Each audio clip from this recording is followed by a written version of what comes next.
É um prazer muito grande recebê-los aqui para nós falarmos do grande mistério que é o mistério do Santo Graal. É o mistério dos mistérios, atrás do qual todo mundo é interessado, todo mundo busca, porque ligado aos mistérios do Santo Graal, nós temos os mistérios crísticos, os mistérios de Krishna, de Buda, de Zoroastro, de todos os mestres da humanidade. Até o Hitler esteve atrás do Santo Graal, tentou achar onde ficava esse bendito Santo Graal e fez até expedições em busca desta realidade. Mas o Santo Graal não está sozinho. Ele está junto com a vara de Araão, aquela vara que permitiu todos os milagres do Egito relacionados ao êxodo de Moisés, onde ele se confrontou com Meremptah, que foi o faraó da época, e vocês conhecem a história das 10 pragas, até que houve o êxodo, com a morte de todos os primogênitos. Ligado ao mistério que a gente chama do Graal, sempre tem sangue, porque o Graal representa o receptáculo do sangue dos avataras, do sangue da humanidade e de toda a manifestação relacionada ao sangue. O que é o Graal? Nós podemos dizer que nós mesmos somos Graals, porque nós somos o receptáculo de 7 litros de sangue. Então nós temos o sangue dentro desta taça que somos nós. Todos nós nascemos de uma taça, que é o útero da nossa mãe, e toda vez que uma mulher menstrua, que ela joga fora toda a transformação daquele sangue que ia ser um ser humano que não mais vai ser, existe a expulsão daquele sangue e não ocorre a fecundação. Falar do Graal é falar automaticamente do sangue de Cristo, do santo sangue e dos mistérios relacionados ao próprio sangue. E o Graal está diretamente interligado com a Arca da Aliança, está intimamente ligado com a vara de Araão, com o altar dos perfumes dos hebreus, com o candelabro de 7 linhas ou de 7 velas, com o tratado que o homem fez com Deus, que é o pacto que o homem fez com o Eterno, que Moisés fez com Javé, e lá também tem os 10 mandamentos da lei do Eterno. Graal, Arca da Aliança, tudo isso está conectado aos mistérios maiores da própria Arca da Aliança.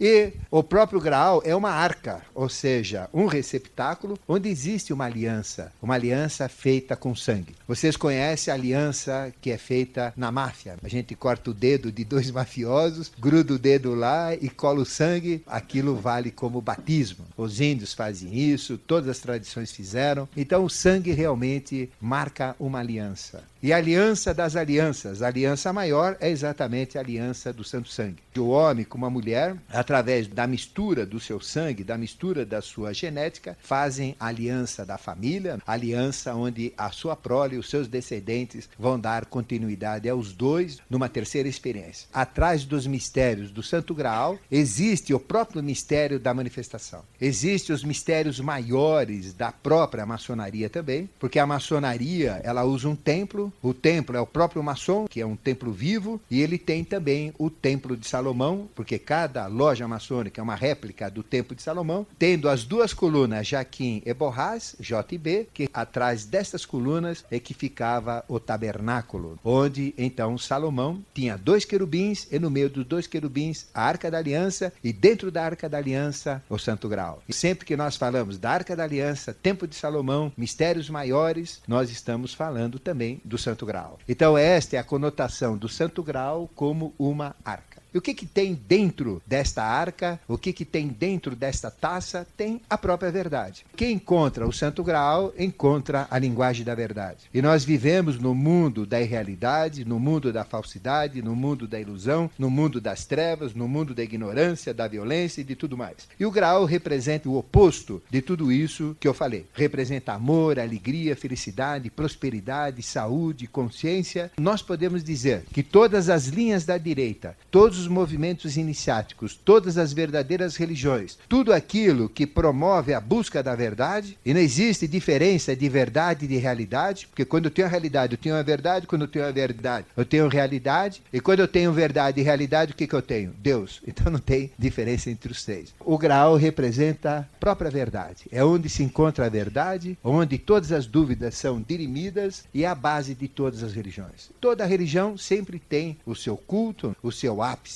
Por exemplo, nós que vivemos num país cristão, qual é o ponto máximo de uma missa? É o ponto da consagração e da Eucaristia. Então a consagração no cálice e a própria Eucaristia. E a Eucaristia o que é? É exatamente a essência relacionada ao próprio Graal.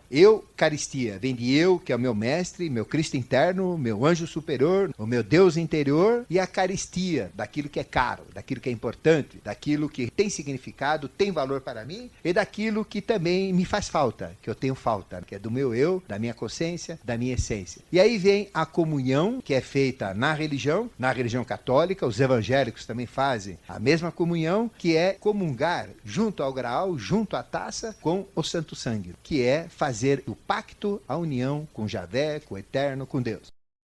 Ligado ao graal, a gente sempre tem ligada a verdade. Nós temos sempre ligado um pacto. Nós sempre temos ligado uma união. O graal representa o receptáculo das ligações, dos pactos, das uniões e a própria verdade também. E toda iniciação está sempre relacionada a uma taça, sempre relacionada ao mistério do Santo Graal. E a maior ordem iniciática que existe no mundo, chamada a Ordem de Melquisedeque, é a própria Ordem do Santo Graal. Chama-se Santo Graal porque existem outros graais, outras taças por aí. Nós temos a taça Jules Rimet, que não tem nada de sagrada, é a taça do futebol, mas Graal é a taça de Deus e a taça onde se faz a verdadeira comunhão. E a mulher, por si só, já é um Graal, porque através da sua taça, do seu útero, ela faz a transformação do seu santo sangue na espécie humana, e todos nós viemos dessa espécie, desse processo de transformação do Graal. Dentro do tarô menor, nós temos 4 naipes. 2 masculinos. O positivo, que representa os maiores valores positivos, masculinos, é o Sol. O Sol, ele é representado como masculino, como valor, como Sol, como verdade e tudo que é sagrado. E tem o outro aspecto negativo, que é o naipe negativo, que é a espada. Onde pela espada, além da defesa, tem a morte, tem a luta, tem a guerra e assim por diante. Que é um instrumento da magia do homem, que é a espada. E através da espada ele chega no ouro, que é o sol. A mulher, ela já tem a taça, porque ela é uma taça. A mulher representa o jogo da ampulheta, o jogo desta troca, onde nós temos uma empunhadura e um receptáculo. E a mulher, então, é o próprio receptáculo da vida, da transformação. Veja o poder que uma mulher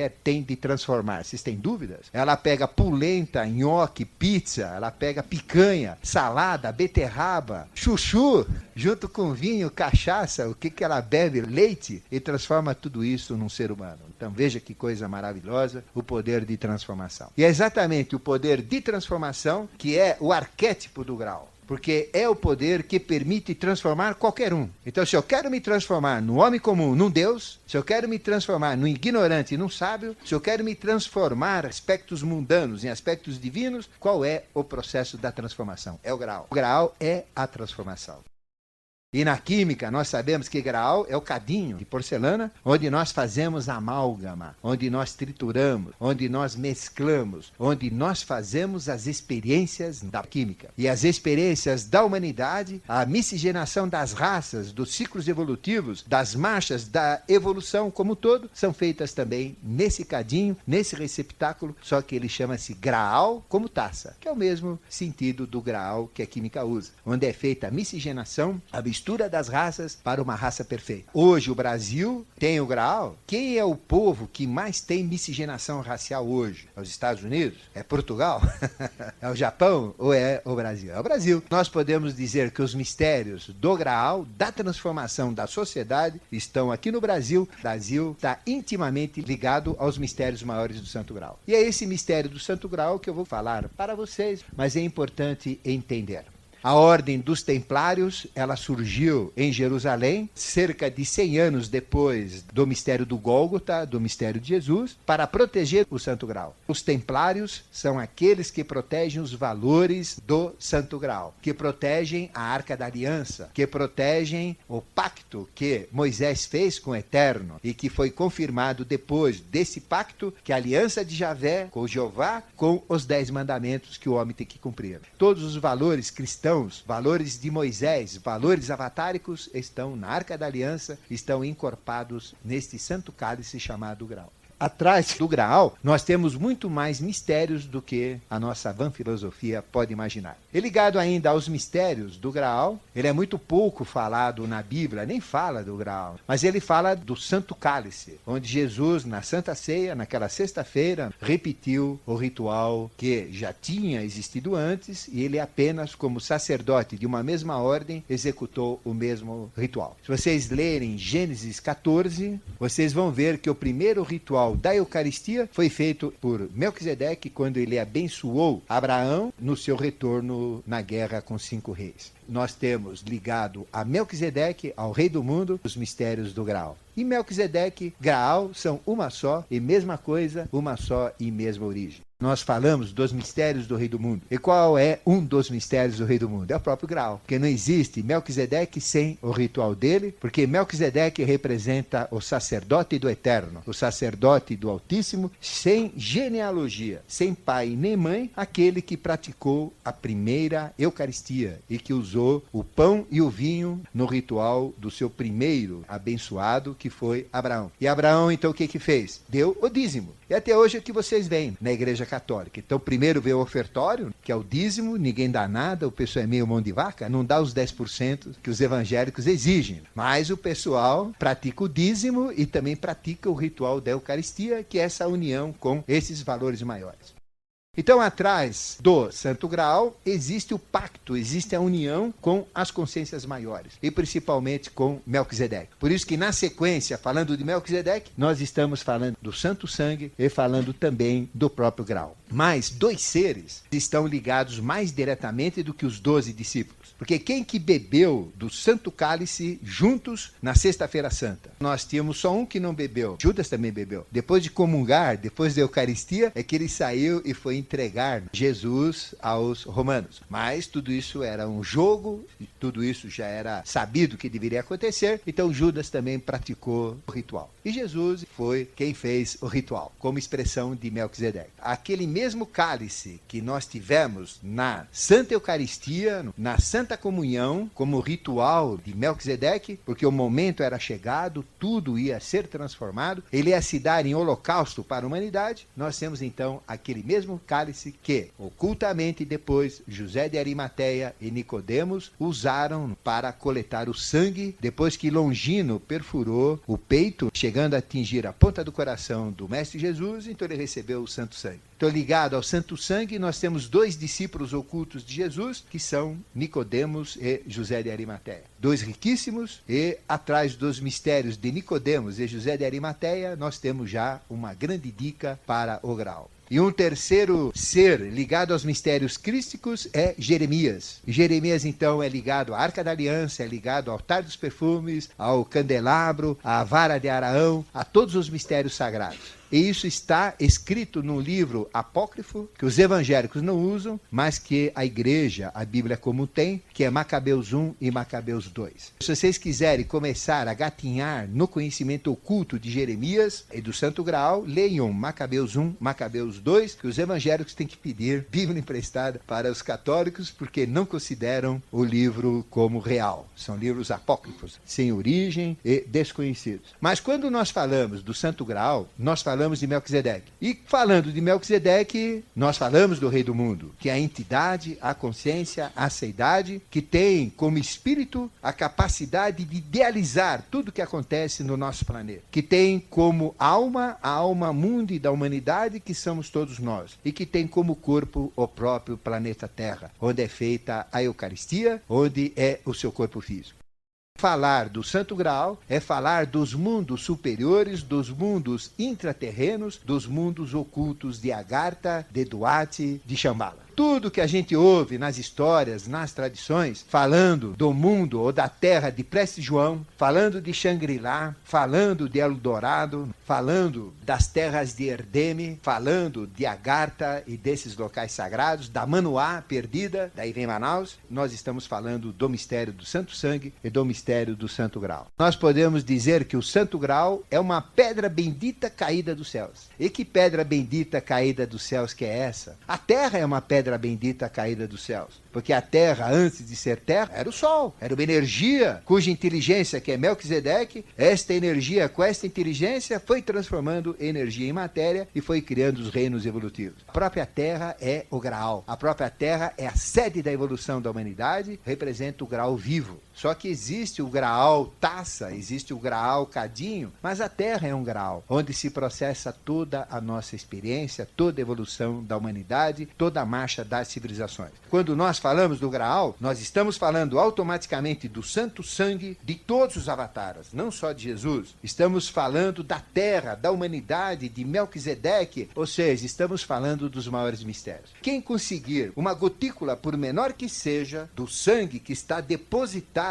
no Graal, e tem sangue mesmo depositado lá, é um sangue com forças vitais, forças etéricas, que nunca se decompõem, e ele é mantido diuturnamente para toda a eternidade. Então, um pequeno pontinho, um pouquinho daquele sangue que penetrar no nosso ser, existe um poder de transformação fantástico. Se nós puséssemos uma gotícula do santo sangue que existe no Graal em cada ser humano, particularmente naqueles que saíram do pavilhão 9 aqui da penitenciária, e colocasse uma gotinha, o poder de transformação que o santo sangue tem é tão violento, tão fantástico, que poderia mudar todo o processo, transformando um animal quase, um esdrúxulo ser humano, num ser sagrado. Só que isso é crime e lesa evolução, porque quem tem direito para isso? Quem pode fazer isso? Nem Deus pode fazer isso. Por isso que ele é escondido a 7 chaves, ele é mantido a 7 segredos. Mas se porventura nós tivermos a felicidade, seja quando for, que momento for, que hora chegar, e termos contato com aquele conteúdo, aí nós temos o néctar dos deuses, temos então a consciência, a sabedoria e a própria eternidade. O Santo Graal é, portanto, o receptáculo de todas as experiências humanas. E quem é que conduz as experiências humanas? São os mestres da humanidade, são os avataras. Santo Graal tem a experiência de todos os avatares, de todos os mestres. Tem, por exemplo, a experiência de Forri, tem a experiência de Kung Fu Tse, tem a experiência de dezenas de Rans, dos 7 rishis da Índia, tem a experiência de dezenas de Rans, de centenas de Zoroastros, tem a experiência de Salomão, tem a experiência do pai dele, que foi Davi, de Moisés, de Jesus e de Maomé, inclusive, desse tão criticado Maomé do islamismo. Tem de todos os avatares. E se alguém aqui se tornar avatara, com certeza o seu sangue vai naquele conteúdo. Mas por que que tem o sangue? Por que que existe esse conteúdo? Por que que ele é vivo? Isso é importante a gente falar pelos mistérios dos mundos interiores, ou seja, mundos suprassensíveis que comandam a evolução. Nós sabemos que a Terra é oca. E as pessoas falam, caramba, como é que a Terra é oca? Sim, por quê? Porque ainda dentro da Terra existe o Sol que não esfriou, que é energia. Por isso que ela é oca. É oca, mas não de vazio. Ela é oca de matéria, mas ela tem energia. E essa energia, com a consciência de Melquisedeque, gradativamente vai se transformando em mineral, vegetal, animal, hominal e tudo o que compõe o planeta Terra. Ainda tem muita energia dentro da Terra, e esse conceito de Terra oca dá o conhecimento aos mundos internos. Júlio Verne foi um iniciado, ele estudou os mistérios maçônicos, ele estudou em escolas de iniciação e fez aquele livro, aquele tratado dele, Viagem ao Centro da Terra. O que é Viagem ao Centro da Terra? Viagem ao Sol que existe lá dentro da Terra. E quantos que tiveram essas vivências enxergaram esse Sol lá dentro? Que é o Sol oculto. O próprio Almirante Byrd, pilotando um avião, de repente ele vira e entra numa realidade suprassensível, e ele viu os mundos do passado ligados a esses mundos internos. E aí escreveu o livro Terra Oca, criticado, diz que ele é louco. O louco não é quem acha que a Terra é oca, porque se ela não fosse oca, ela não giraria na velocidade que ela gira, a 1.670 km por hora, ela não transladaria em torno do Sol a 107.300 km por hora, ela teria um movimento muito mais lerdo. Os dias seriam muito mais demorados e os anos muito mais demorados. Se assim não acontece, é porque ela é oca. Atrás desses mistérios, nós temos o mistério do Santo Graal, dos mundos internos. Atrás da maçonaria, em sua totalidade, são os mistérios do Santo Graal também. Atrás de todas as escolas de iniciação, atrás de todas as religiões, atrás de todas as filosofias, nós temos o mistério do Santo Graal. E onde está o Santo Graal? Ele está dentro de nós também. Nós temos o receptáculo, que é o nosso próprio corpo, que é uma taça viva. Em particular, quando nós nascemos mulher, hoje eu nasci homem, mas numa outra vida eu vou ser mulher, e quem é mulher aqui vai vir homem, a gente vai inverter os papéis. Aí eu vou ter a taça dentro de mim, e vou fazer aquela alquimia, aquela transformação na taça que eu tenho. Por isso que uma mulher, quando menstrua, ela está passando por um momento sagrado. É o momento onde não ocorreu uma transformação, mas se ocorresse, ela daria origem a um ser. E os números de óvulos sadios vivos de uma mulher são 400, que é o número da Terra. Então a mulher, dividindo por 10 meses, 9 de gestação, 1 de repouso, poderia ter 40 filhos.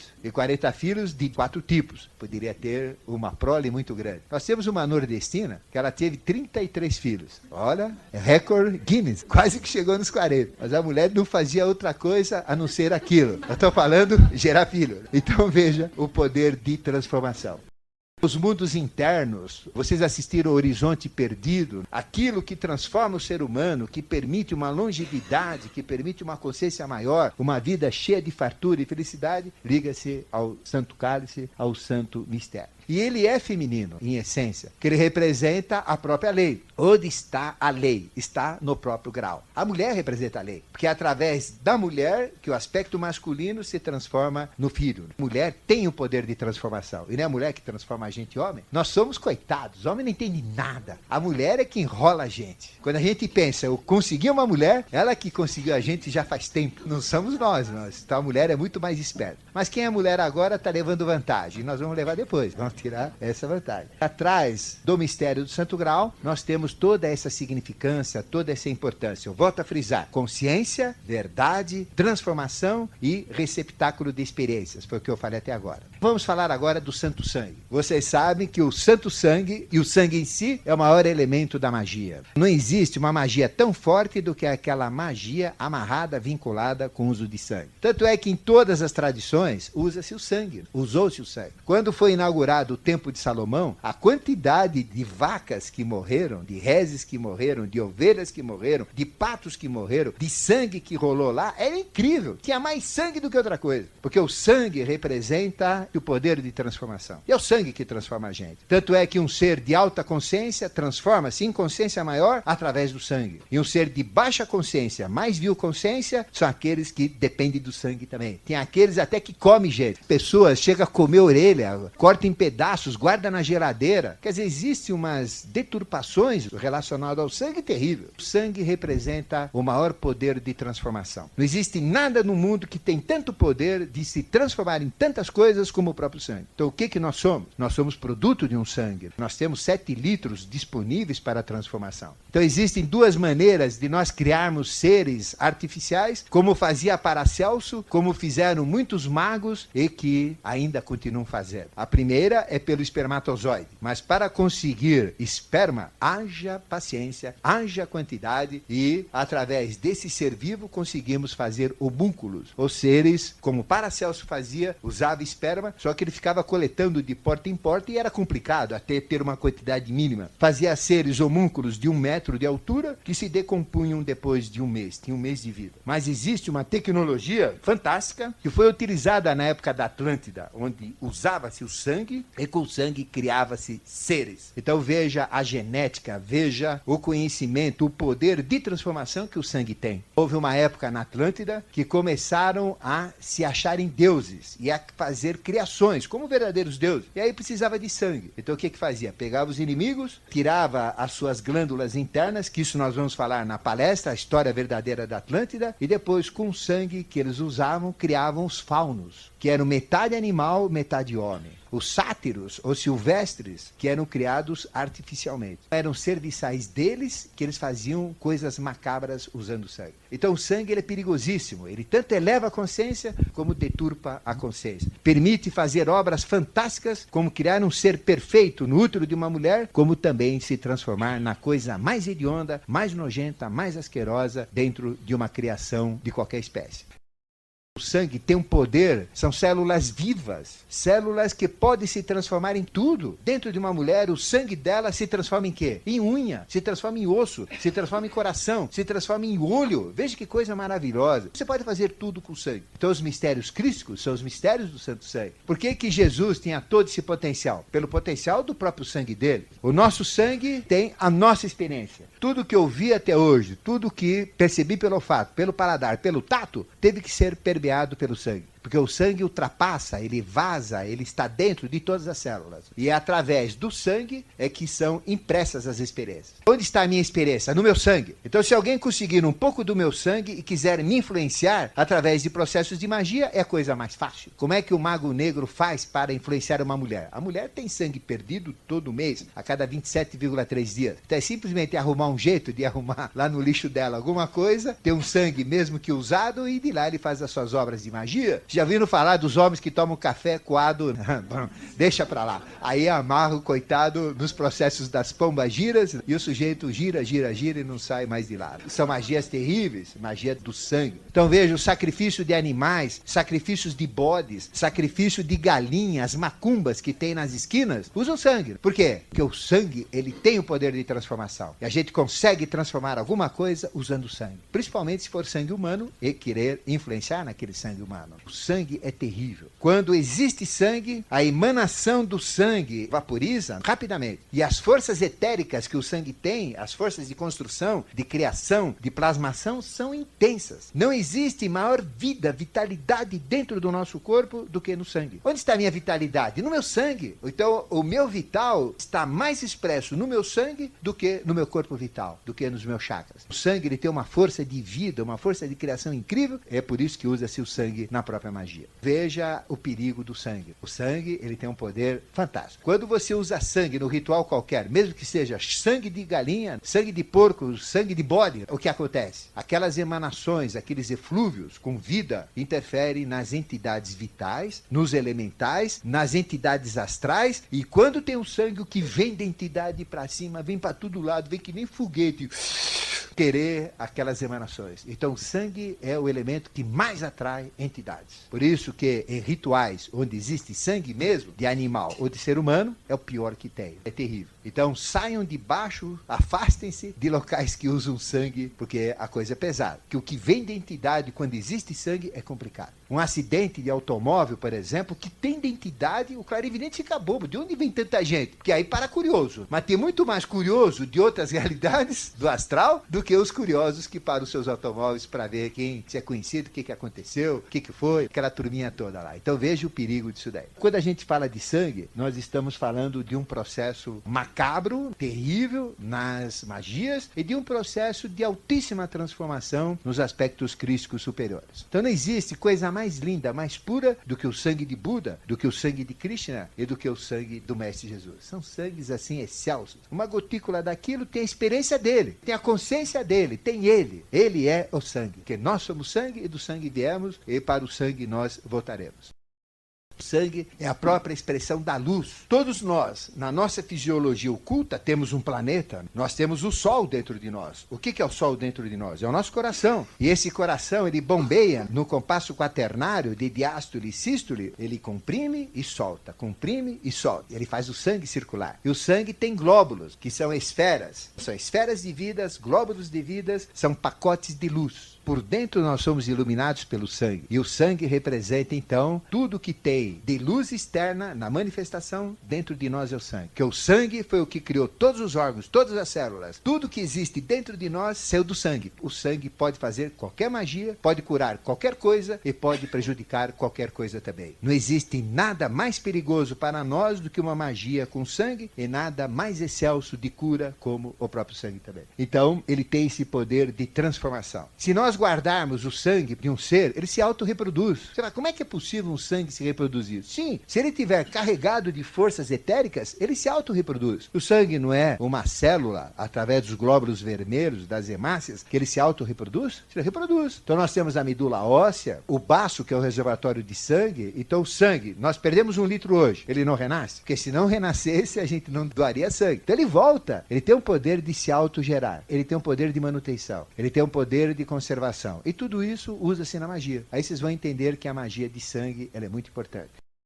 E a magia maior, que é a magia branca, usando sangue, é a Santa Eucaristia, que é o ritual de Melquisedeque, feita com sangue simbolizado como vinho e o corpo dele simbolizado como pão. Este poder de reprodução, de transformação, tendo toda a experiência de um ser, está no nosso sangue. O que eu vou fazer com o meu sangue? Eu posso doar meu sangue? Lógico que eu posso. Mas só que meu sangue é bom, primeiro, tem muita cachaça, tem muito vinho, tem muita picanha, tem muita gordura, tem muito colesterol. Mas não é só isso não, ele tem meus hormônios. Então os nossos sangues têm todos os nossos vícios. O nosso sangue tem todos os nossos hormônios, todos os nossos defeitos, todas as nossas virtudes, todas as nossas qualidades, tudo que a gente tem. Se eu recebo um sangue de uma pessoa de baixa evolução, se eu recebo um sangue de uma pessoa má, de uma pessoa terrível, de uma pessoa conspurcada moralmente, aquele conteúdo do sangue vai vir na minha corrente sanguínea e vai exercer influências em mim. Pessoas que mudam constantemente do sangue por questões de doença. O que acontece? Elas mudam totalmente a personalidade. Podem ver, nunca são as mesmas. Elas mudam totalmente. Elas adquirem vícios, elas adquirem posturas, são diferentes daquilo que elas eram antes de receberem sangue. É lógico, numa doação de sangue, quanto que eu dou aí? 200 ml, 300 ml? Perto de 7 litros existe uma influência fraca, predomina o resto. Se o resto é melhor, essa influência negativa desse sangue não vai exercer. Mas se for coisa ruim mesmo, essência pesada, que é mandada na pessoa, já exerce influência no sangue. Por isso que a gente deve receber sangue de pessoa equivalente a nós. Aí são os parentes, são os amigos, pessoas de mesmo relacionamento espiritual, e não qualquer sangue que tem por aí. E tem planos de pegar sangues de assassinos, de criminosos, de conspurcados, de viciados, e quererem fazer bancos de sangue por aí.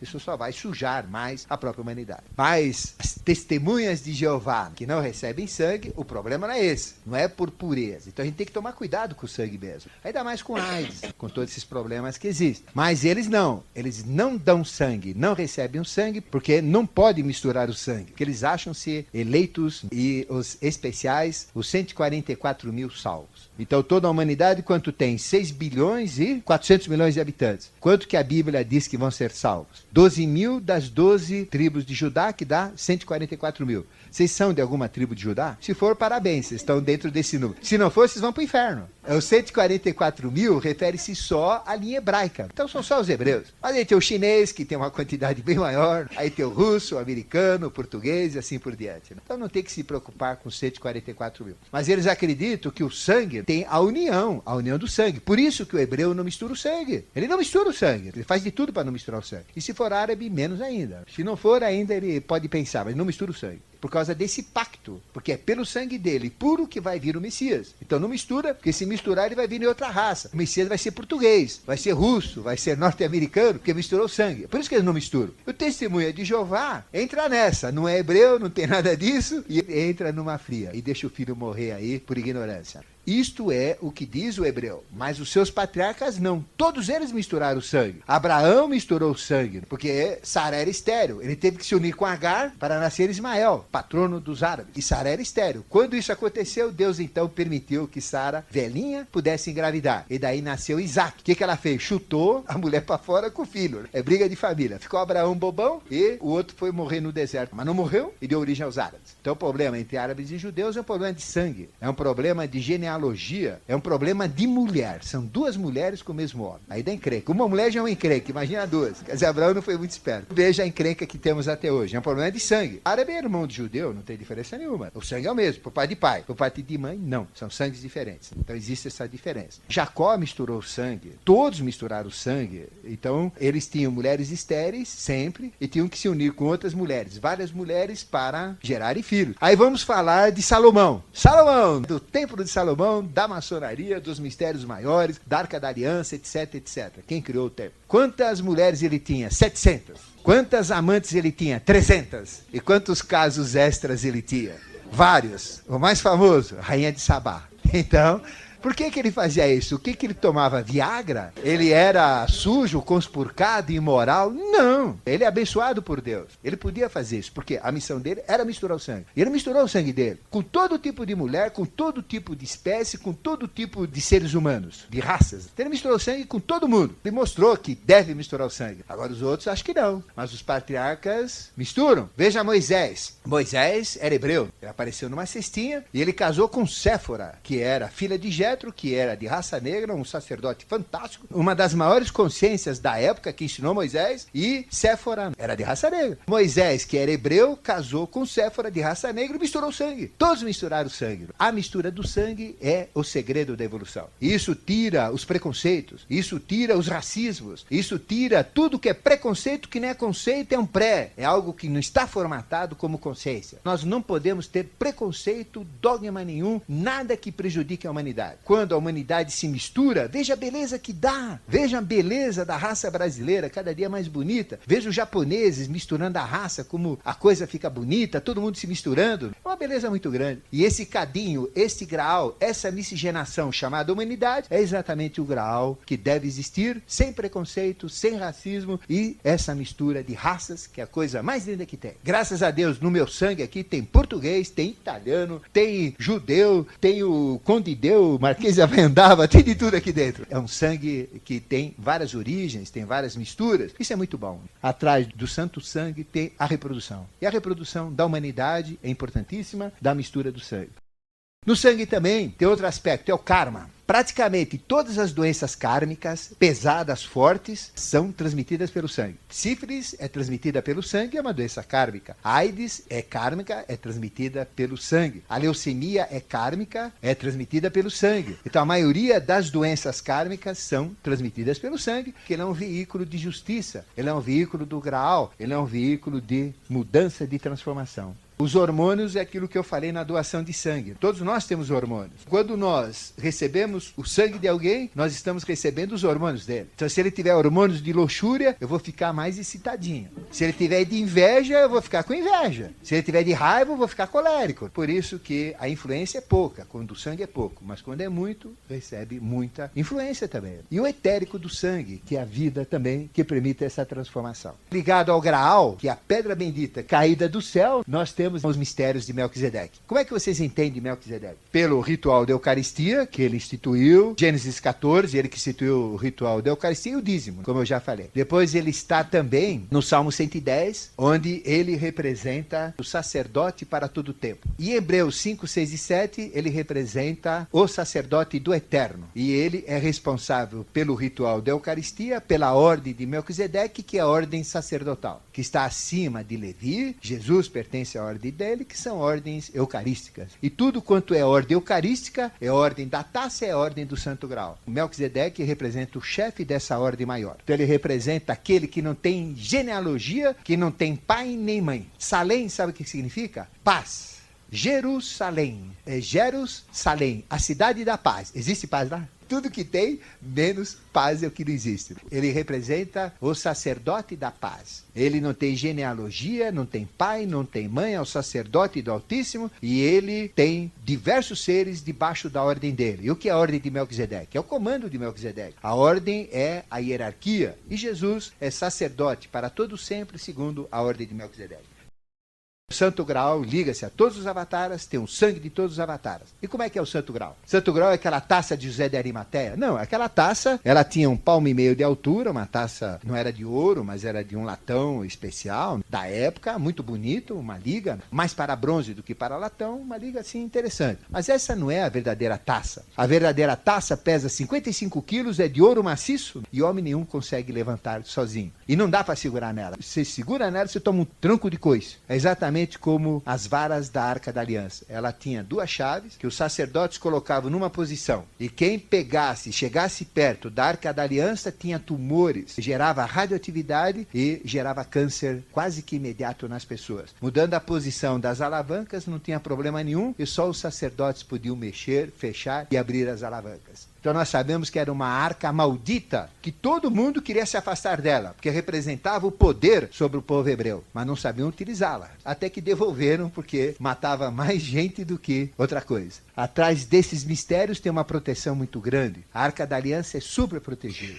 O Graal é super protegido. Não adianta querer mexer no Graal. A gente toma um coice que não chega lá perto. É uma taça de ouro maciço, pesa 55 quilos e dentro do receptáculo nós temos o sangue de todos os avataras. É uma taça guardada nos mundos suprassensíveis, nós chamamos mundos internos, num templo fabuloso que é o templo de Melquisedeque, chamado Templo do Cajá. E lá tem a Santa Taça, a Taça Sagrada, e o que existe na face da Terra são réplicas dela, são projeções dela. Mas a verdadeira está lá. E lá tem o sangue de todo mundo, de todos os avataras, de Buda, de Krishna, dos que vão surgir, do que já existiram. É um sangue vivo, é um sangue que se mantém. E constantemente, quando vem um avatar na face da Terra, sabe qual é o sangue que ele usa? Sangue da taça. Então é plasmado um ser que usa aquele sangue. Como ele se reproduz, esse sangue cria o ser, depois retorna uma parte dele com as experiências, tudo isso passa para o outro, aí vocês vão entender o mistério do Santo Sangue. Por exemplo, Jesus era o próprio Buda de 570 anos atrás. Era o próprio Krishna de 5.000 anos atrás. Por quê? É o mesmo sangue. É o mesmo sangue, é o mesmo ser. Se eu pegar o meu sangue, eu consigo fazer um ser igual a mim. Se eu tiver poder de magia, se eu for um deus. Então eu tenho que ter o meu sangue. Por isso que usa-se o sangue. Todos os avataras formam uma linha sequencial evolutiva e essa evolução é passada pelas experiências que estão no sangue, pela plasmação que está no sangue, pela transformação que está no sangue também.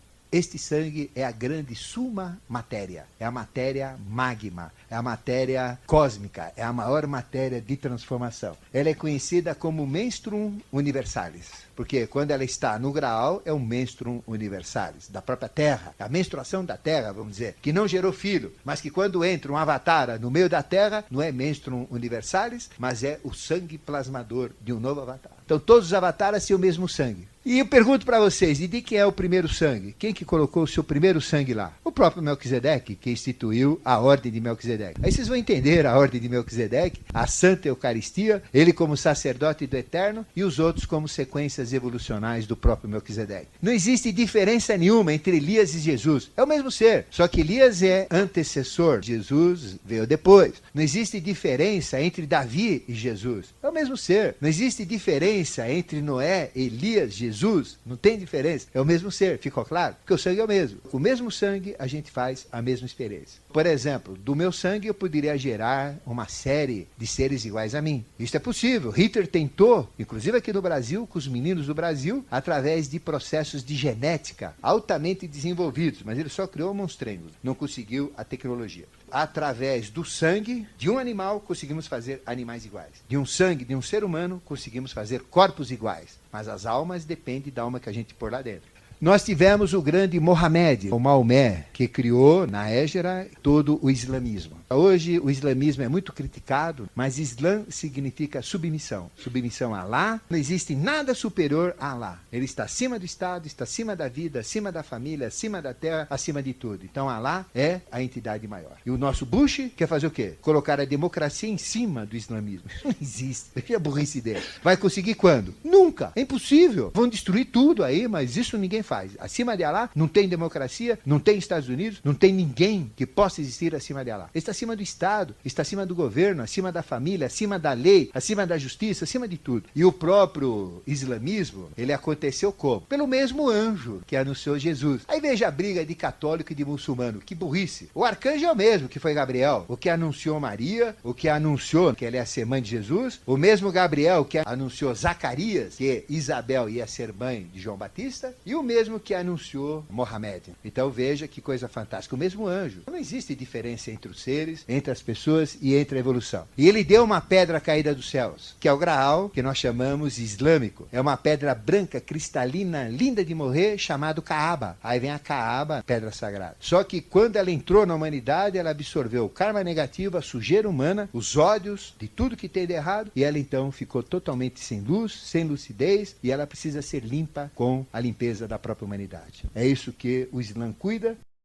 E atrás, então, dessa pedra filosofal, nós temos o maior mistério da Bíblia. Onde está o maior mistério da Bíblia? No Apocalipse. Apocalipse significa revelação. Se vocês lerem Apocalipse 1, vocês vão achar um trono com uma pedra cúbica, e lá tem atrás dela o arco-íris de esmeralda. Nós temos os anjos, os arcanos, os tronos, e Jesus segurando o livro da vida do lado da pedra cúbica. Quando a gente fala pedra Graal, a gente está falando de Melquisedeque. e Melquisedeque a pedra cúbica, que tem 6 faces, tem 12 ângulos, que representa o aspecto duodecimal evolutivo e as 6 hierarquias manifestadas. A própria pedra filosofal é Melquisedeque, é o Graal, é a pedra bendita caída dos céus, a própria terra como um todo, vindo dos céus ou vindo do sol. E aí vem toda a sequência dos mestres, toda a sequência dos avataras e a ordem maior de Melquisedeque. Desde quando nós estamos sujeitos ao Graal? Desde quando ele está no nosso contexto evolutivo? Ele começou todo o processo onde? Na queda dos anjos. Ali nós começamos a ter o anjo no meio da humanidade. E aí vem a pedra bendita caída dos céus, aí vem os mistérios do Graal. O Graal está presente na humanidade desde a expulsão do paraíso, desde que Eva comeu da árvore proibida, da árvore do fruto proibido, que é a árvore do conhecimento, do bem e do mal, porque ela ia em seguida comer da árvore da vida eterna. Aí Deus falou, não, peraí, está evoluída, como é que vai ter vida eterna? Então tira essa mulher daqui, expulsa essa mulher, expulsa esse homem do paraíso e vão fazer besteira. Se ela já comeu da árvore do conhecimento, ganhou a mente, aí começa o mistério do Graal. Aí começa a humanidade dioica, a humanidade homem, humanidade mulher. Aí começa os anjos caídos no meio da humanidade, ou seja, a queda de Lúcifer na matéria.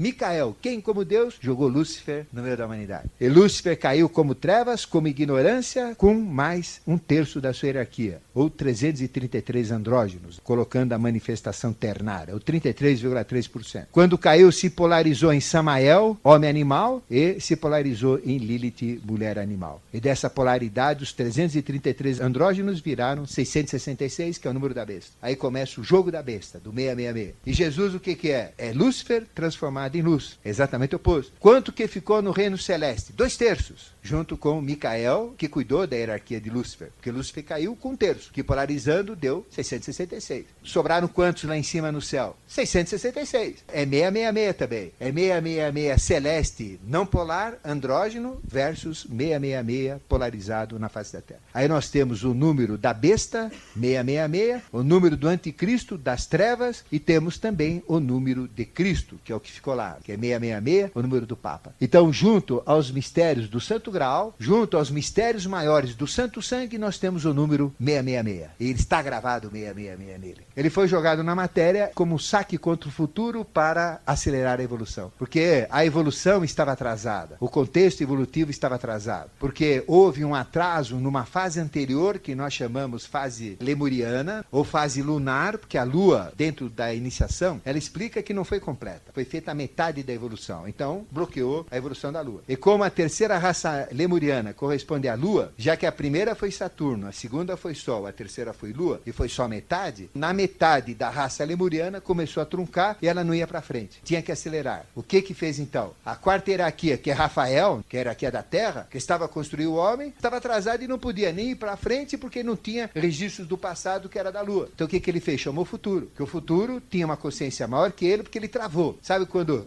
não vai mais nada? Então travou. Aí ele trouxe Lúcifer, que é um saque contra o futuro para acelerar o processo. Jogado. Ele não queria ver. Ele era inteligentíssimo, bonito. Aí foi jogado no meio da animalidade terrena. Foi terrível para ele. Teve que se misturar. Quando caíram os anjos, parte dos anjos não se misturou com a humanidade. Foram hierarquia pura e se mantiveram nesse processo se auto-reproduzindo. São andrógenos. Isto na mitologia corresponde aos deuses. Parte se misturou com o ser humano. Polarizou em Lilith, mulher, foi a primeira mulher de Adão, e se polarizou em Samael como homem. O anjo homem e o anjo mulher. Aí começaram a se misturar com os homens e as mulheres, que eram andrógenos. Aí deixou de ser andrógeno, foi sendo polarizado como reflexo das hierarquias e começou essa mistura, dando a classe de heróis. Seres especiais com uma genética diferente e 1/3 da humanidade é geneticamente diferente. E deu o homem comum que não se misturou com essas hierarquias, que é a maioria, 66,6%. Então aí nós temos a classe dos humanos, a classe dos heróis e a classe dos deuses em todas as tradições, em todas as filosofias, devido à queda dos anjos. E aí vem o processo evolutivo. O que comanda tudo isso é miscigenação racial, experiência que é o próprio Graal. Então ele começou na queda dos anjos, na expulsão do paraíso, no princípio da egoidade, na vida independente. Até então, tudo funcionava. Não tinha doença, não tinha desemprego, não tinha fome, não tinha miséria, não tinha nada errado. Mas quando polarizou, caindo Lúcifer como trevas, no meio da matéria, e o divino caindo no terreno, polarizou tudo. Aí veio miséria, aí veio a separação dos sexos, com uma mente 0 km que não pensava em sexo à solta, já viu o que aconteceu. Com uma mente 0 quilômetros, que não pensava e comia o que queria, já viu o que aconteceu. Então o homem foi saindo do equilíbrio que existia e entrou no desequilíbrio. O desequilíbrio gerou o karma, que ele teve que enfrentar a partir de então, porque o karma era equilibrado até então. Surgiu a doença, surgiu o erro, surgiu o sofrimento, surgiu o parto com dor, porque não existia parto com dor, que a gente se autorreproduzia por um processo de androgenismo. Aí vem toda a sequela. Desde a expulsão do paraíso até o momento atual. Porque antes de existir a Terra, é que teve a primeira fase, chamada Saturno, que foi completa. Uma segunda fase, chamada Sol, que não é esse Sol, anterior a esse, que foi completa. Uma terceira, chamada Lua, que foi incompleta, foi metade. Não tinha registros, não tinha o que fazer lá, porque faltava experiência. Então o que fizeram? Qual foi a saída? Fizeram até a metade, onde o homem chegou, que era no momento do paraíso, e o restante não tinha o que fazer, porque não tinha registro de trás. Então trouxeram para frente, pegaram da frente. Então com isso nós ganhamos, a evolução foi acelerada, ganhamos consciência, e com isso ganhamos uma grande vantagem. Hoje o homem pode ser anjo, nós podemos ser anjos. Nós podemos virar anjos, porque podemos ser iguais ao anjo que caiu e se deu em holocausto, que é Jesus. Então o homem pode ser anjo, a mulher pode ser anja. Antigamente, da queda dos anjos, não. Não ganhamos vantagem? Ganhamos. Aceleramos o processo. Ou seja, tiramos o atraso e aceleramos o processo. Mas mesmo com tudo isso de anjo que caiu, de anjo que entrou, nós ainda estamos atrasados. Veja, o que predomina na humanidade? Ignorância, burrice, ódio.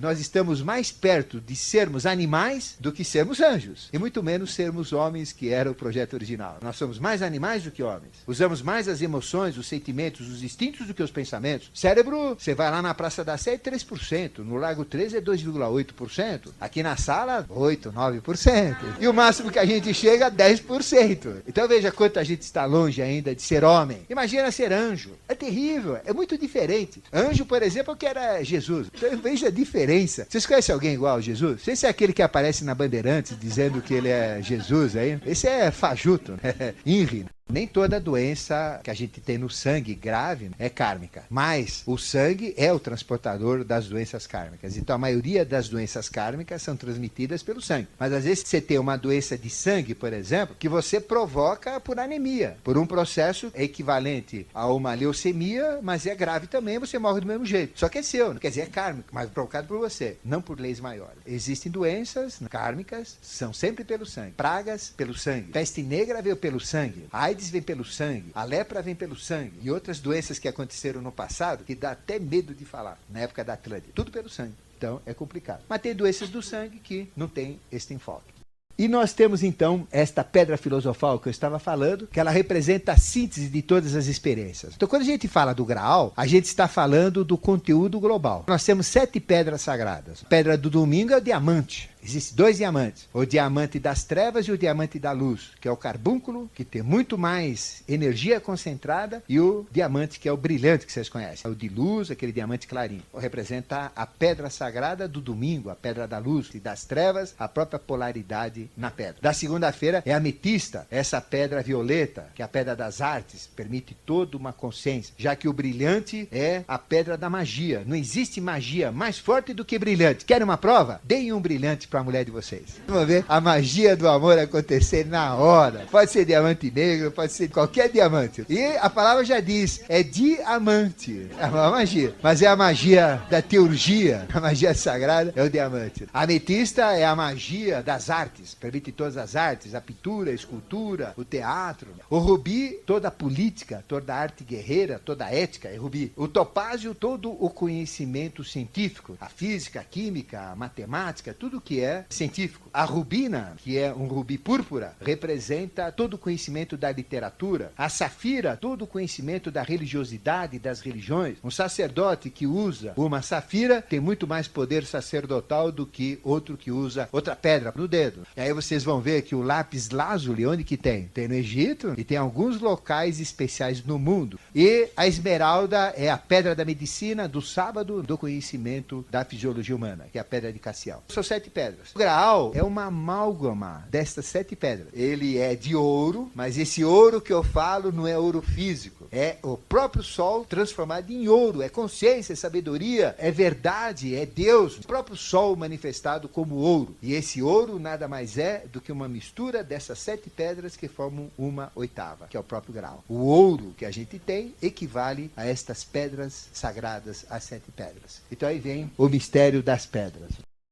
Agora, em cima desse processo que a gente está falando, da Atlântida, desse processo da Lemúria, onde iniciou o Graal, ele vem acompanhando toda a evolução. E o Graal esteve presente na Atlântida de uma maneira muito forte, através dos 7 oráculos. Então nós tínhamos o oráculo do Sol, oráculo da Lua, oráculo de Marte, oráculo de Mercúrio, que é a quarta-feira, de Júpiter, que é a quinta-feira, de Vênus, que é a sexta, e o oráculo de Saturno, que é o sábado. Então nós tínhamos 7 oráculos, e aí usavam-se de práticas de alta magia, de alta consciência, e lá nós tínhamos 7 graais, vamos dizer, 7 consciências. E da Atlântida, então, nós tivemos a maior tecnologia, o maior conhecimento, que eu vou falar com todos os detalhes sobre a Atlântida, a evolução, a história, tudo que aconteceu lá, como é que funciona, como é que era, e todas as provas, sequências, tudo que fala-se da Atlântida. Então lá nós tivemos o Graal vivo, e o Graal vivo existia numa 8ª região chamada Roma Capura, o 8º princípio. E aí tentou-se pegar do Graal e fazer o comando da própria Terra. Ou seja, tirar o comando das hierarquias e passar o comando para os deturpados, porque houve uma deturpação muito grande. Eu comecei a falar que os atlantes usavam do sangue, bebiam sangue, usavam dos hormônios para satisfazer os seus poderes sexuais. Como não existia Viagra naquela época, eles pegavam os testículos dos jovens, tiravam os hormônios masculinos dele, que são carreados de muito mais vitalidade do que de um idoso, injetavam neles. Pegavam das mulheres e injetavam nas mulheres. Sexualmente eles eram terríveis. Eles usavam essas forças vivas das glândulas para exacerbarem o seu processo, a sua animalidade. E aí eles tinham que ter hormônios. Tiravam o timo para serem clarividentes, terem poderes superiores. E pegavam de bebês, porque todo bebê, toda criança, até ter malícia, ela é clarividente. Então tiravam isso para se tornarem clarividentes. Então o que eles precisavam? Glândulas, glândulas e mais glândulas, comiam as glândulas, usavam os hormônios das glândulas, e com isso foi deturpando. E aí vinha a turba, eles eram deuses, criavam templos, e o que vamos dar para as pessoas? Sangue para eles comerem. Aí dava naco de carne,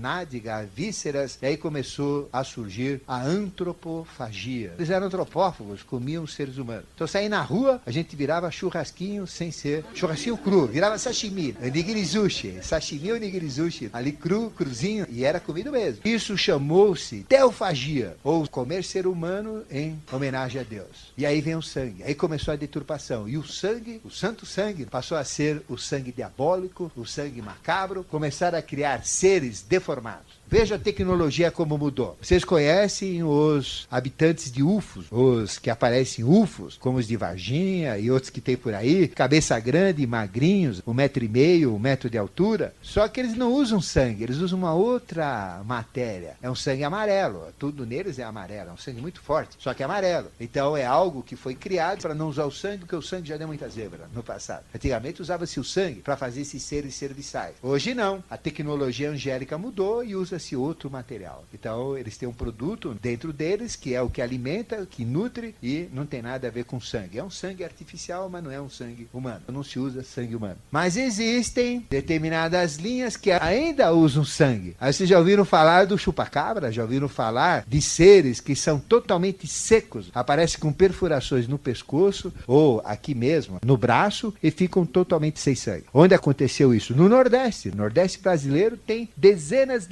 e até centenas de casos de pessoas que foram achadas como sendo de cera, porque não tinha uma gota de sangue, tirado 100% sangue. Por que tira esse sangue? Para fazer reproduções. Então usa o sangue humano para fazer experiências. Então existem UFOs da esquerda e UFOs da direita, UFOs destruidores, UFOs construtores. E esses destruidores usam sangue, ainda usam. Os da direita não usam sangue, usam outro produto que é equivalente ao sangue. Atrás desses mistérios do santo sangue tem até os mistérios dos UFOs.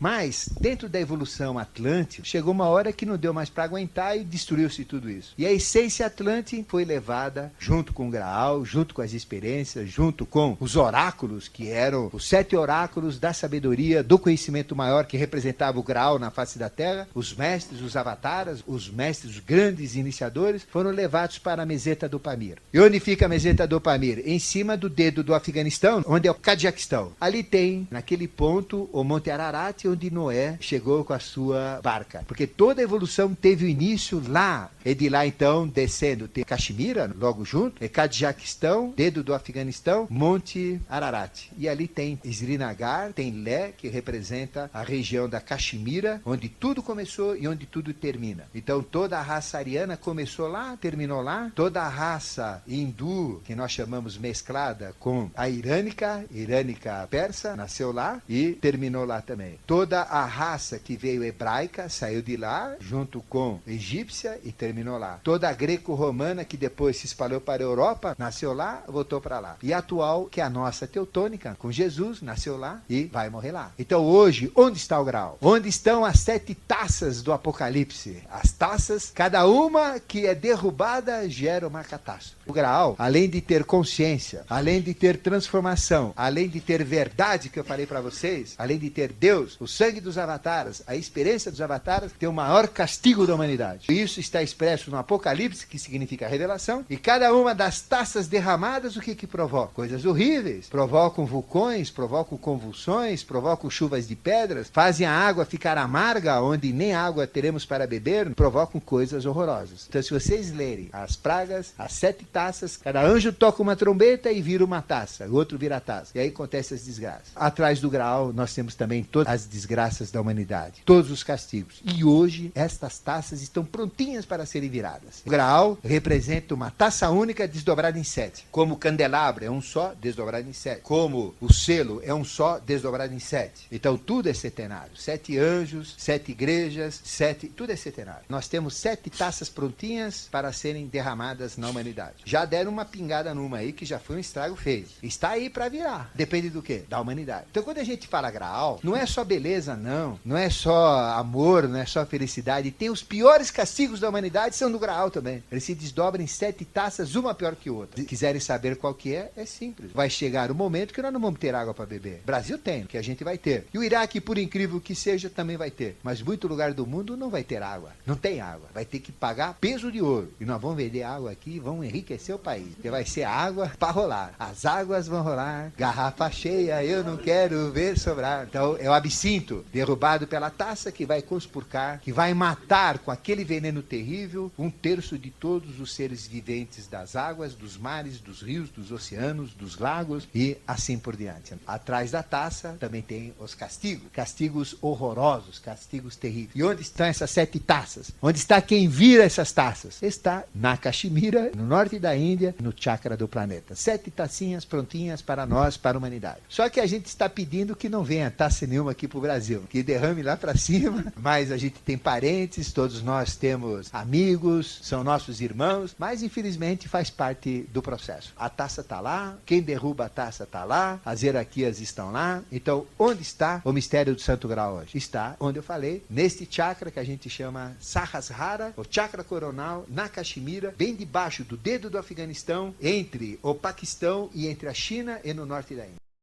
Nós estamos num momento crucial. Nós estamos falando do Santo Graal, beleza, etc., mas tem um lado negativo, e é muito feio. O que tem dentro da taça sai de baixo. Tem muito castigo, muita doença, muita coisa ruim. Só que, por mais que essas taças vão ser derramadas, no Brasil não vai ter muita influência. A gente vai sofrer, lógico que vamos, mas ela vai pegar mais quente em outros locais, mais no hemisfério norte do que no hemisfério sul. Não queria terminar esse trabalho só falando coisas bonitas do Graal, só consciência, coisas maravilhosas. As piores desgraças, os piores castigos também são do Graal. Por quê? O que significa Melquisedeque? O senhor das duas faces, é o rei da justiça. O que é a justiça? É decidir entre o certo e o errado. Então ele representa a própria justiça, que é o rei de Salém, a cidade da paz. Para ter paz tem que ter justiça. Para ter paz, você tem que ter equilíbrio, tem que ter amor. Nós não temos amor, é ódio. E só tem uma maneira de mudar o mundo, é pelo amor. E o que falta no mundo? Amor. Por que que no Oriente Médio, onde o Cristo do amor, a maior expressão de amor na humanidade, que foi Jesus, é uma região de ódio? Não tem amor, é ódio entre irmãos. Enquanto tiver ódio, o que vai sobrar lá? Nada, não vai sobrar pedra sobre pedra de lá. Eles têm apenas 1 ano para resolver. Escreva o que eu estou falando, 1 ano. Se eles não resolverem, sai de baixo. Ali vai ser uma tristeza e vão sobrar 144 mil só. É terrível. Quem vai derrubar é o próprio Melquisedeque. Agora, quem derruba fisicamente é um dos aspectos dele. E Melquisedeque tem 3 aspectos na manifestação. Um chama-se Cavaleiro das Idades, então ele derruba de cima do cavalo. Ele representa o cavalo branco do domínio. Não é que ele favorece o domínio, ele é contrário, ele tem ódio ao domínio, ele destrói o domínio, não aceita o domínio, que é o cavaleiro do domínio. Então é o cavaleiro que ataca, que vai destruir o domínio. São 7 selos, começando na Bíblia. Você tem o primeiro selo, sai o cavaleiro branco, que é o cavaleiro do domínio, para destruir o domínio. O que está acontecendo no mundo? Por que derrubaram as torres? Por causa do domínio. É o domínio que está acabando com o mundo, que não deixa o Iraque ir para frente, que não deixa o árabe ir para frente, que não deixa o Brasil crescer, que enche as nossas cadeias, que jogam juros nas nossas costas, que prejudicam as nossas crianças, as nossas mulheres, a nossa evolução, que jogaram bombas em Nagasaki e Hiroshima, que criam guerras na Coreia, guerras na Indochina, guerras na África, conspiração, drogas, lixo, prostituição, que tudo isso é um pacote só. Quem está atrás da prostituição, quem está atrás das drogas, eu não vou falar, mas vocês sabem quem é. E são os mesmos que provocam as guerras, que são anticristos. Jesus nunca vai fazer um negócio desse, nenhum ser de hierarquia positiva faz isso. Domínio é anticristo. Então a figura do anticristo, do rigor, do domínio, é o cavaleiro que a gente chama branco do domínio. Não tem nada a ver com o domínio com a gente. Nós não queremos domínio, queremos liberdade. O cavaleiro da guerra é o vermelho, que provoca a guerra. Nós não queremos guerra, nós queremos o quê? Paz. Melquisedeque é o senhor da paz. Jerusalém, a cidade da paz, não da guerra. O cavaleiro negro é o da fome, que vai provocar fome. E o cavaleiro amarelo é o da peste. Domínio, guerra, fome e peste, o que é isso? São armas do anticristo. Os 4 cavaleiros do Apocalipse são 4 expressões do anticristo. A pessoa entende o contrário, que são expressões divinas, são castigos. E tudo isso vem da taça do grau. Onde que eles estão? É ali onde eu falei, lá na Caxemira. Então os 4 cavaleiros estão lá. Então quem que planejou o atentado das torres de Nova York não foi Osama Bin Laden, coisa nenhuma. Ele existe, mas tem uma consciência muito maior. Você viu a precisão que aconteceu? Não tem como, aquilo é coisa divina, aquilo é coisa que foi mandada como castigo maior. E isso é o que está acontecendo. E tem castigos horríveis. Tem envenenamentos múltiplos, tem venenos que vão ser colocados aí, que a pessoa nem sabe mais o que come, a água envenenada que não sabe mais o que bebe. Já pensou o caos que entra a humanidade numa situação dessa? É terrível. Só que tem o outro lado, que não quer isso, quer mudar. Não, dá um jeitinho, dá um tempo. Não, vai mudar, ajuda aí, dá um tempinho, e prolonga, empurra com a barriga, não sei até onde vai, mas está chegando no limite. E tudo vem de lá.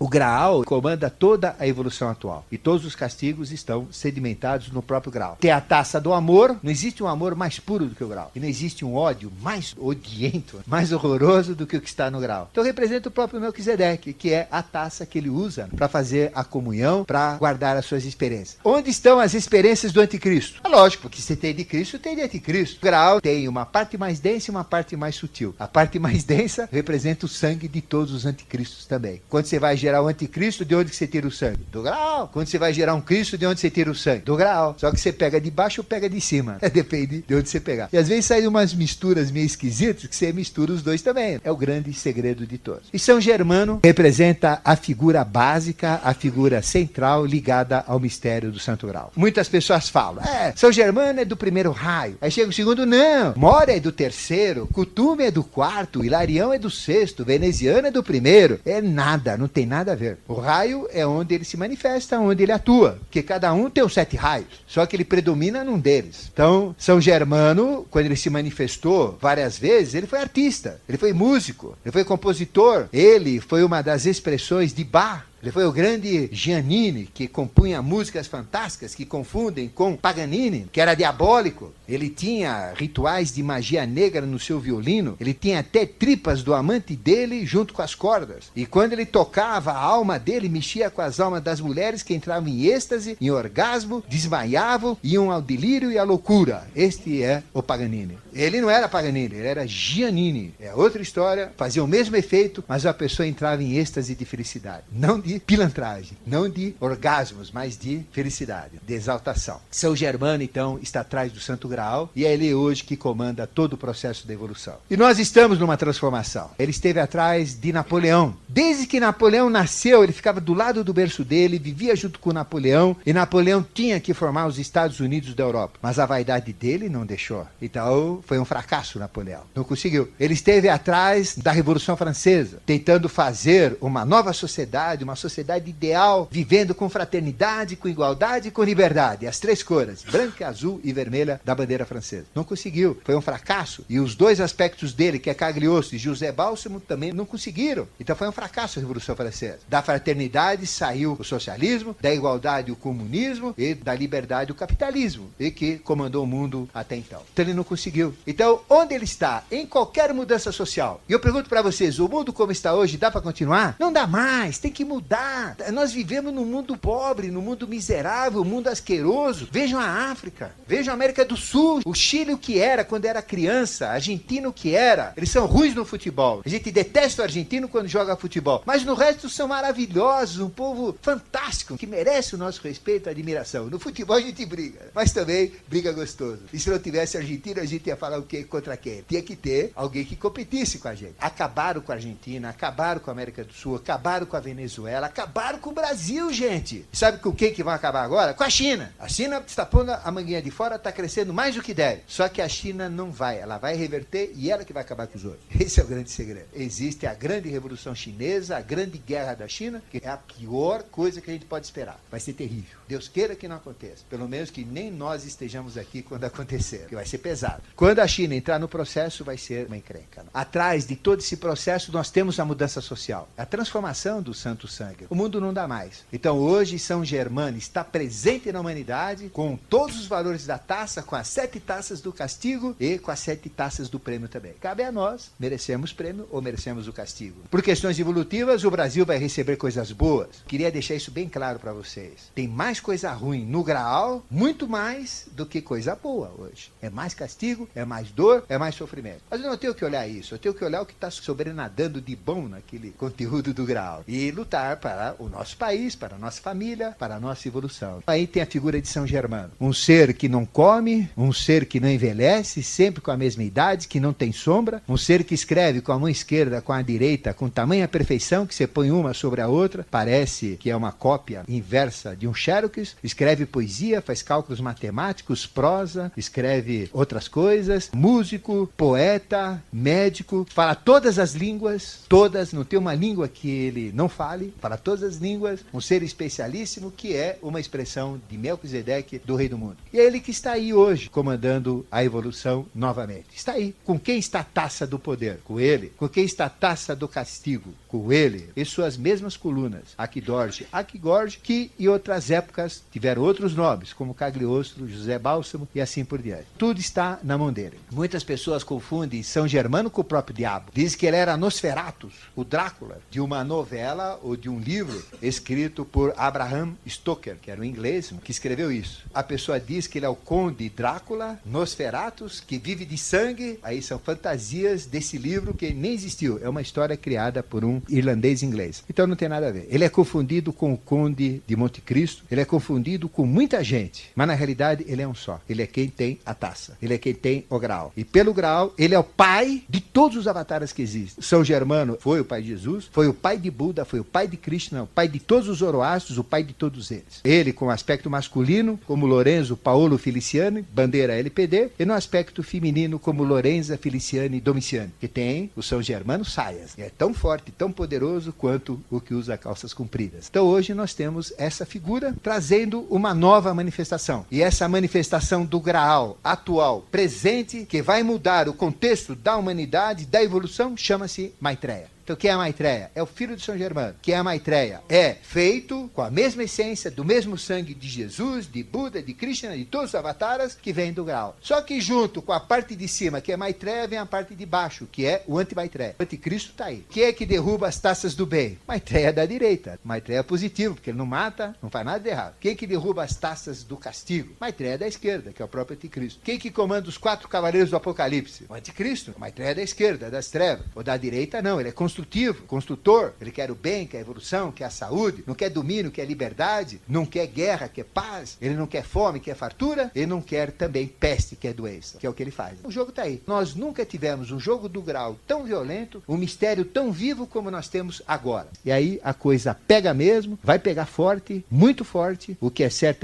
o que é errado, e aí não tem mais conversa, não dá mais tempo. O que é que nós temos que fazer? Mudar a nossa consciência, buscar o bem, o belo, a ética, a justiça, a moral e a amor, muito amor. Amor para o ser humano, amor para o Oriente Médio, amor para os hebreus, amor para o Islã, amor para os muçulmanos, amor para os americanos, apesar do seu orgulho, amor para os ingleses, apesar de sua chatice, amor para todo mundo. É amor é que vai mudar esse mundo. Então, fechando, como último conteúdo do Santo Grau, é o amor. Então, o que nós temos que buscar? Beber, sorver do Santo Grau. Amor, que é o grande poder transformador, porque através do amor você tem a verdade, através do amor você tem Deus, através do amor você tem a transformação, através do amor você tem saúde, felicidade, prosperidade, você tem o próprio Deus. Então, com isso, a gente fecha o conteúdo da Taça do Grau. E espero que a gente consiga jogar amor para o mundo inteiro.